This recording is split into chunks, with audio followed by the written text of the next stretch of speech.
Hey guys, in this video I'm going to be reviewing the Earth Prime Arrowverse canon comic crossover. Comic? I think it's a comic. Comic crossover. The final issue titled Heroes Twilight. If you guys enjoyed the video, hit the like button down below. Subscribe for new. Notifications on. Let's get right into the review. It's opened up, and it's set to say 2049. We can see a green cloaked figure. We don't know who it is at this point. Watching Bart and Nora as they're talking about whatever. To be clear, the Flash writers wrote this final issue, and thank you to that people who pointed that out to me, because I didn't know. I asked that in my last video, or 2 videos ago, whatever. Last video, the video before that, I asked that, so thank you to those who responded and letting me know. Then we see Bloodwork appearing in a news alert attacking Keystone City. Bart wants to go fight him, but Nora stops him and says that Bloodwork is a League Level 5 big bad. As in, this is dangerous, you know, which makes sense, obviously. And it's too dangerous to go, and there are rules in place for them to not engage in these big bads. Like, they made promises and whatever to make sure that Bart and Nora, anyone not as experienced as Bear, Wally, or Jay, or Clark, or Supergirl, or, you know, if Ava was still alive and on the Justice League, you know, he would be able to be on that as well. But anyone that's not as skilled as all of them, who's been in the field long enough, you know, they shouldn't do it, because they could die. Then we see on the screen that Martian Manhunter appears and handles Bloodwork. He stops him, which I have mixed feelings about. There's a random jewelry store robbery going on, so Bart and Nora go to it. They arrive, and the criminal instantly surrenders. He's not going to deal with 2 speeches. That's literally, it's not suicide, but it's like it. You know, he's not going to die, but he'll be in cuffs like under a minute.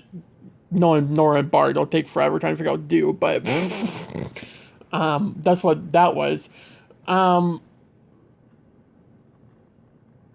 Magog, the villain of the comic crossover, appears, and Nora wants to call backup, but Bart ignores her, and Magog attacks him. He gets close enough, does a punch on Magog, and then Magog just does a full-blown super punch. Magog nearly kills Bart, but Nora saves him, and then Nora gets blasted by Magog, and Supergirl comes in and saves him. Nora wants to run to Star Labs with Bart to figure out who the hell he is. Supergirl backs it, so Bart goes with once Kara backs Nora up. They go to the Cortex with Chester there looking at the scans of Magog, and he can't reach Barry, Jay, or Wally. Magog's real name is David Rain, who was a disgraced scientist who's been on the... Hold on. He went off the radar. I can't type, apparently. Look at my notes while I'm doing this, by the way. For years after a massive tech promise had blew up in his face, and he disappeared for years. Basically by embarrassment, but, you know. Will Parker, aka Evil Eye, I guess that's what we're calling him now, appeared in Star City, remember this is 2049, while at the same time several cities are under attack.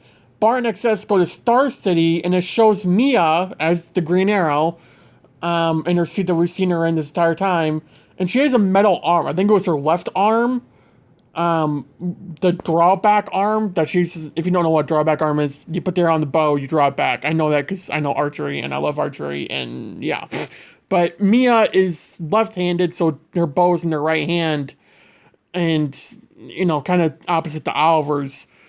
Well, literally opposite to Oliver's. Oliver's is right-handed, so his bow's in his left hand. But nonetheless, Mia's draw arm was the metal arm, which you would think would be if she managed to get her arm cut off, you know, you would think if anything it would be the other arm. I think Oliver's was the other arm, wasn't it? I don't remember. No, whatever. It's just from an archer's point of view, like, you would think it would be the arm that's actually holding the bow. Assuming she was using the bow in a fight where she lost her arm, it would be the other arm. Unless it was just a random coincidence that it was the other arm. Like, maybe she wasn't holding the bow in a fight, and she just got knocked off, and maybe it was Deathstroke or something, and slice her arm off. Who the knows? But basically, we got a Winter Soldier Mia Queen here. An Oliver Queen 2049, something I don't remember from that One Legends episode. Nonetheless, it was a cool little detail though. I did like it. Because you do have to wonder who made that arm. Felicity or Chester, Cisco. If it was Cisco, he definitely named it. So, you know. But nonetheless, Bart and Nora show up and save Mia from being attacked because the citizens are going nuts so crazy right now because of Parker, Evil Eye, great name. Mia agrees the rules are meant to be broken and think that they should help. So Mia's on board with Bart and Nora helping, doesn't really care about the Justice League rules. I don't think it was clarified whether she's a part of the Justice League. I mean, if she's not, she damn well should be by now. I mean, it's been a good 20 years at that point. It's in 2049. I mean, she's as skilled, if not more so skilled than Oliver. Oh, definitely not more skilled, but I think at some level she's, you know, definitely at the same level as Oliver, you know. I mean, if Mia was up against Reverse Flash, if she brought Nana's Curse to Ray Palmer, you know, it's the same thing, you know, because she's Mia. It's like Oliver. I mean, you bring Oliver into a fight with the Reverse Flash, and he's just a Green Arrow, not the Spectre, just a Green Arrow. He can kick his, you know what, if he does it correctly. You know, assuming the Nanites Curse of Ray Palmer don't wear off. And yes, anytime I say Nanites, I'm going to say Curse of Ray Palmer, because that's the line in Arrowverse. It was even said in this comic by Cisco, so, you know.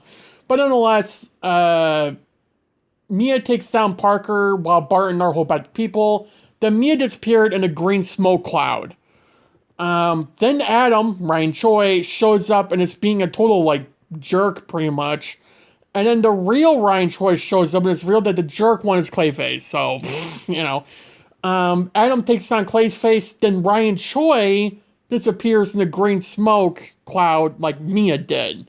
So something's going on with these heroes. It goes to Gotham with things being much worse than normal, mentioned by Nora, which is saying something.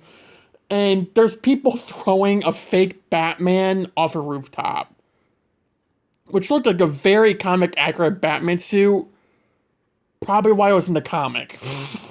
Not live action. If it was live action, it'd probably be a rip-off Gotham Knights trailer, which I will not be talking about anymore, as I don't like the trailer. And that's all you need to know. The show's dog crap. It's worse than Batwoman. I would prefer if Batwoman got renewed than listen to Gotham Knights. Which, if you know my opinions about Batwoman, you know that's saying something. That's not good. Nonetheless, Batwoman showed up. But the thing is that she was in the Batman Beyond-esque suit. It had that, like... It was like the face paint. Like, you could see her face. Like with Terry McGinnis, who's Batman Beyond. In the future, Bruce is too old, so he passes it down to Terry. And you can see his, like, full mouth, nose, kind of his eyes, but they're whited out. That's what she looked like. It was very cool. I'm surprised they actually pulled that off. And you can see her hair in the background. She had, like, bat-like boots with bats on the top of her boots and red cape. I don't think she could fly. I don't think we saw her fly. I think we just saw her glide down. But if she could fly, that's right out of the comics. And just, you know, the Batman way of Batwoman, give Batwoman that. Honestly, if they did it right, I could see them doing a Batwoman Beyond show. Oh, I don't want to go into ideas. But, I mean, seriously, though, if it's done right, you bring in, like, an old, you know... I mean, obviously, this wouldn't... I don't know how it would work out, because we already have Ryan in present day, and then having her in present day becoming Batwoman Beyond. I mean, how the hell would that work? But, you know, they'll figure out a way. I wouldn't mind that, actually, seeing that scene in live action. I really don't get in live action. I just don't want her to show over it, actually. I take that back.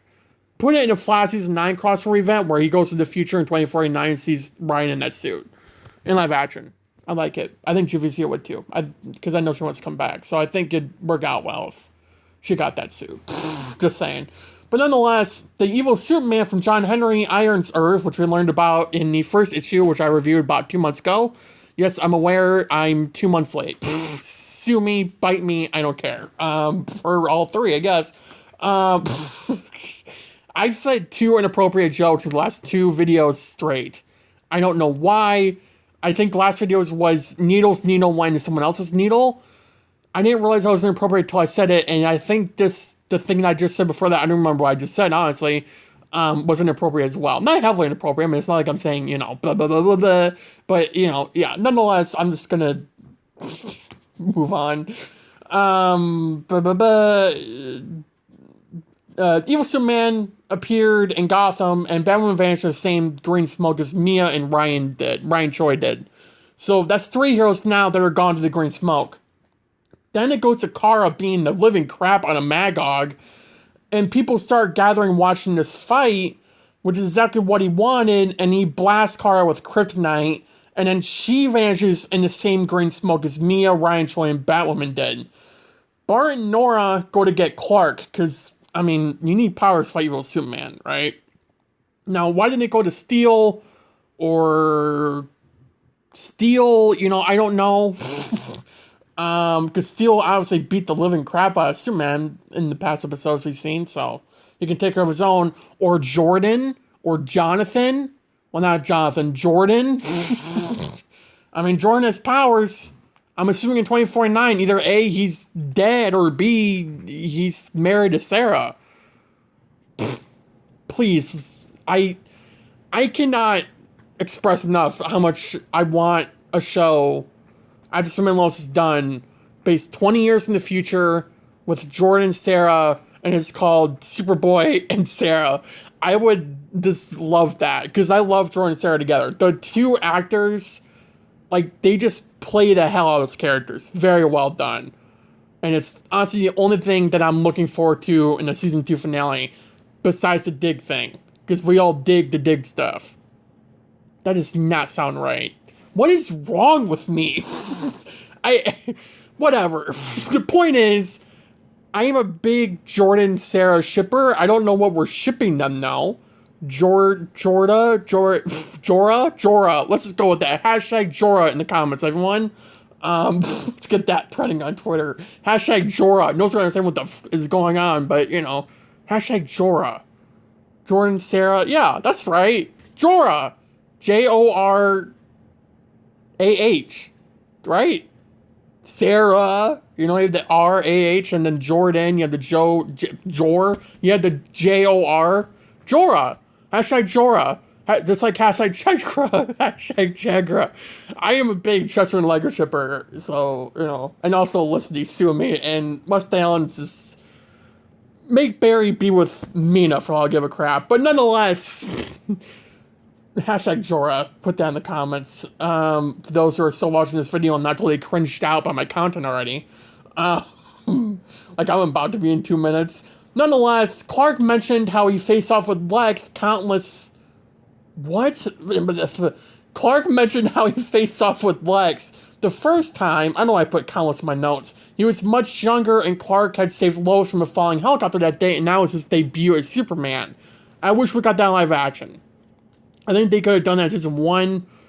I was kind of disappointed to read that, because I was like, why wasn't that in 111 or where the hell it was? I thought that was the debut of Superman, not this, where he saved Lois from a helicopter fighting Lex. That would have been a lot cooler than the flock of sequels we got in 111. It was still cool, but it would have been cooler to see that. I mean, can you imagine that? And on this show with the graphics, I mean, minus the writing, I mean, I'm sure the graphics would look great. Because we all know season 2, thank God it wasn't season 2, holy crap, that would have ruined that. Whatever. Lex threatened to kill Lois if he didn't kneel to him, and he did, and then Martian Manhunter, aka John Jones, saved Lois, but Clark didn't stop fighting. So, basically what this was connecting Supergirl to Superman and Lois, just like this entire comic been connecting Superman and Lois to the Arrowverse. So if you're still questioning, is Superman and Lois connected to the Arrowverse? I'm going to say the same exact question that Thawne asked Barry in 817. Are you stupid? Put that in your head. And tell anyone that. He says, Superman and Lois is part of the Arrowverse. Take a clip from when Thawne said to Barry, are you stupid? From 817 The Flash. Screen record it. Edit it down just to get exactly, are you stupid? Go on the Twitter and post at every single place where someone says Superman and Lois is not part of the Arrowverse or questioning if it is, and put that there. And if you do, at me on Twitter.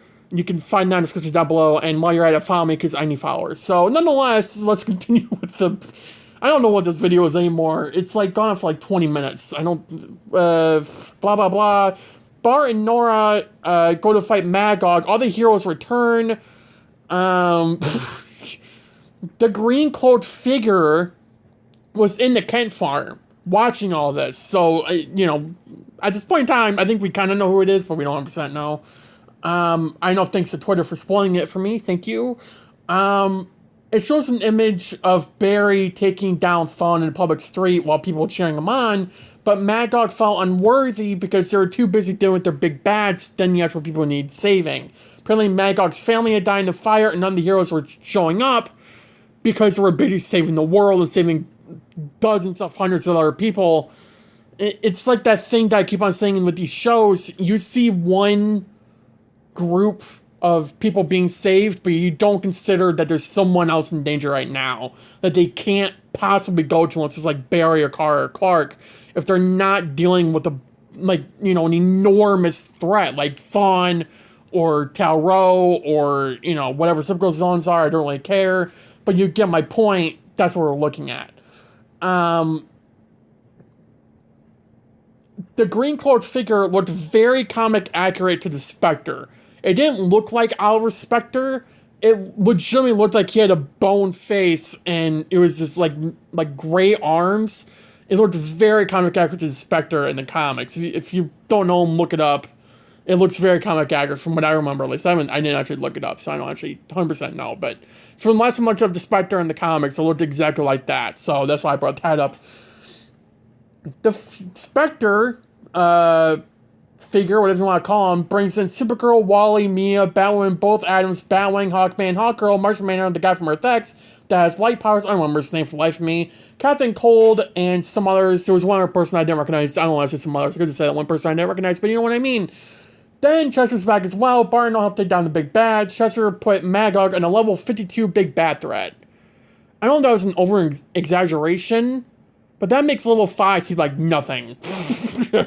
Like, level 52, you hear that, like, oh, level 5 big bad. Like, that's bad, you know? Like, holy crap. And then you're level 52 and like, wait, who's level 51, 50, 49, 48, 47, all the way to 6? Who the hell is on that board? If you were talking about, you know, level threats here, put Thawne on level 100. Good lord. Put Zoom next to it and then put Despero on, like, level 1 or something. I don't know. The point is, Jay shows up and fights alongside the heroes. Very cool to see him in this comic. And then it shows two canaries. I'm assuming Laurel and Sarah. You can see one in the black suit, one in the white suit. I was the one with Sarah. I'm assuming the other one was Laurel. Unless Dinah's hair color changed to blonde like Laurel's, which I would find just purely ridiculous. Because why would he do that? It's so confusing. Excess and Bart depower Magog by breaking the staff that he has. All the big bads are done except for Evil Superman, who disappeared even while the Kryptonite cuffs were on him.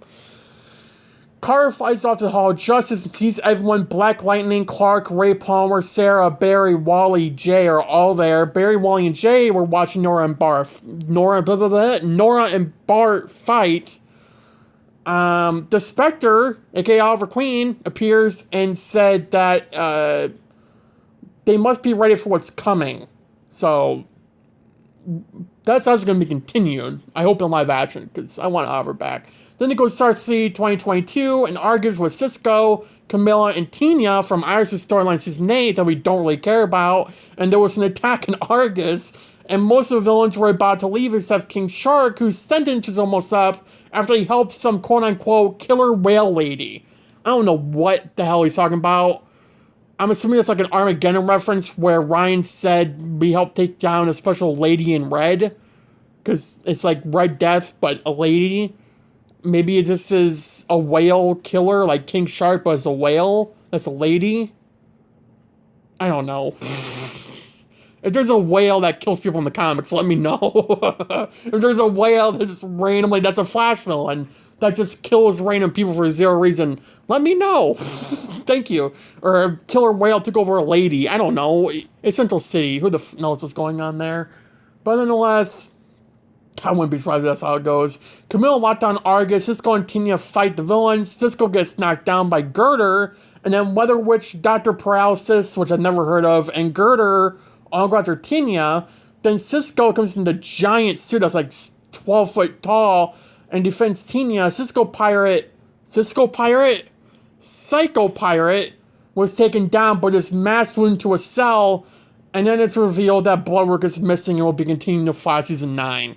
So, you know, I didn't mind this final issue. The Oliver part was amazing.